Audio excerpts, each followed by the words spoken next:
RB, so I don't know if you've been seeing these clips at all, but Andrew Tate is back in the States, first and foremost. Yeah. So some people are happy about that. Some people are not. That's not what I'm going to talk about. But I want to ask you your opinion on this because he's going viral again about his opinions on fathers not having to be in their sons' lives as much as people say they are or what they need to be. So where do you sit on this? And, you know, what does a son actually need from his dad to become a strong man? Yeah. So first of all, I think like a lot of things that the media does, it takes things out of context. Because I've also heard Andrew Tate many a times talk about the importance of having strong, virtuous male figures in a young man's life. Right. And in fact, you know, he started his whole community based on that. He's like, hey, there's a vacuum here, and that's what I'm doing. Now, I also heard the interview. I think it was on Pat Bet-David's show, if I'm not mistaken. Might have been on that one where and I also believe he's right about this. And I don't always agree with everything he said in the past, but I think he's a solid dude. I think he's made a lot of good points, and I think he's got his heart in the right place. He's also polarizing, and he's a great marketer, and good for him. He knows what he's doing. Right. But what do young boys need from their dads? Do they need their dads around 24/7? No, I don't think they do. But there is something that young boys need to become confident, capable men that a mom can't provide, that maybe male coaches and mentors can provide, but ideally it should come from dad, because that is that rite of passage that we talk about. Because there is no operations manual on how to be a man, right? There is no operations manual. And so Jack Donovan, in his book, The Way of Men, great book, highly recommend everyone get Jack Donovan's book and read it, The Way of Men. He talks about that all men need strength, courage, honor, and mastery. Well, mom's not going to teach you that. She might demonstrate emotional strength, mental strength. Maybe she works out, whatever. But the strength that we are talking about here is grit. The strength that we are talking about is being rough and tumble. Like when you start wrestling with your son and you start swatting him around in ways that mom would never do that, because mom's like, hey, watch out, Leighton, don't do that. You're going to hurt him. Right? Diana would do that with Andrew all the time. Like, be careful, you're going to drop him, you're going to hurt him. Oh my gosh, you're going too hard. It's like, no, I'm going just hard enough. This is exactly what he needs. And then he'd get up and he'd punch me in the face and he'd elbow drop me and he'd try and kick me. And these things, like there's strength there. I remember taking Andrew to the gym when he was 5 years old and working out with him, and then introducing him to a punching bag and then wrestling with him. Like and then that also teaches mental and emotional, and in addition to the physical strength, honor in terms of core values, integrity, character development, right? Like, what is a man's character going to be? What is your core values going to be, son? That is, again, something that a father needs to pass down. There's a mutual understanding in men. A lot of people don't know this, but men have a very unspoken language amongst themselves. Women can get mouthy and can get argumentative with each other because there is not a big threat of violence.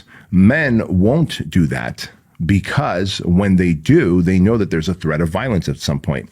We've seen plenty of YouTube videos, shorts and reels and all that stuff on Instagram where some kid who hasn't been taught that gets mouthy.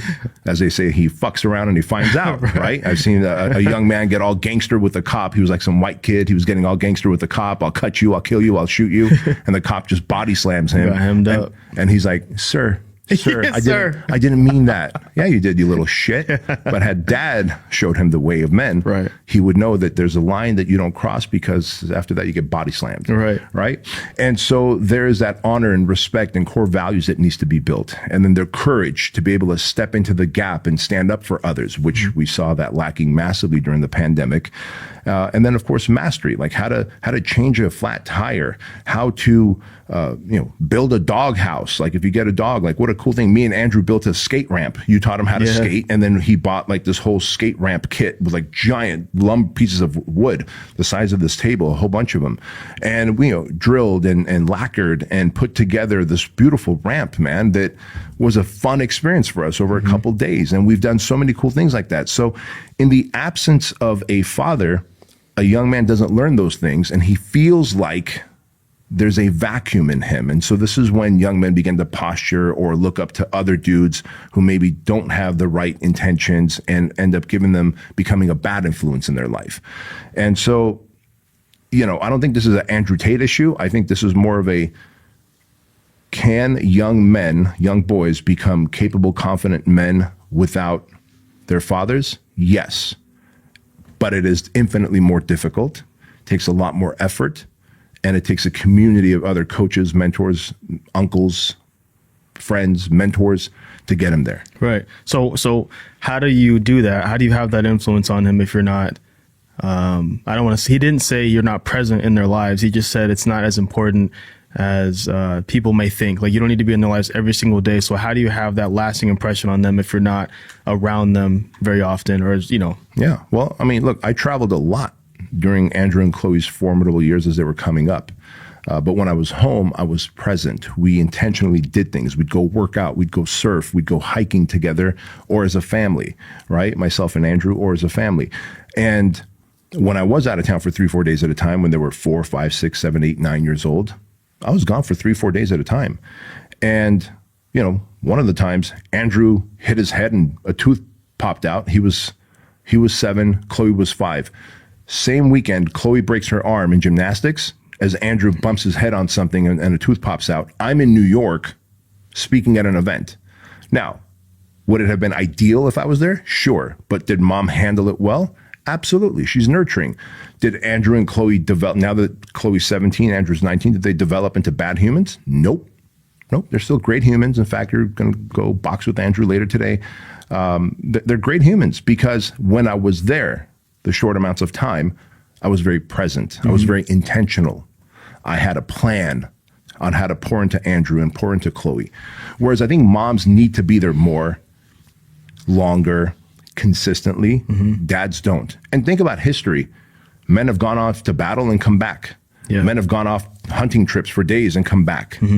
So it's within a young man to know that dad's not going to be around every minute, but the dad needs to know that when I am around, I need to be very intentional, approach this with a plan, because I'm building a young man who's going to become a formidable force of nature in the future, or a big giant bitch.